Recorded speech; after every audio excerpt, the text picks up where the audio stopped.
శ్రీ లోకేష్ గారు ధన్యవాదాలు.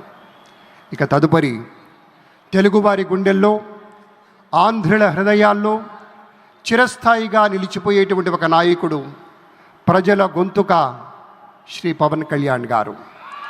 వారిలో ఉండేటువంటి స్ఫూర్తి, ప్రజల పట్ల ఉండేటువంటి భక్తి, సమాజంలో మార్పు తేవాలన్న తపన అమోఘం, అద్వితీయం.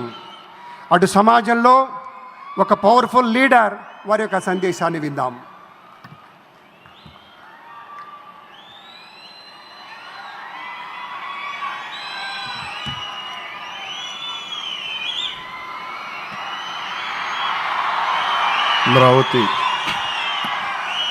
అమరావతి పునఃప్రారంభం సందర్భంగా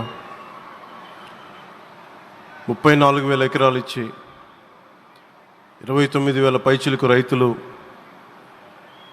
గత 5 సంవత్సరాలుగా నలిగిపోయి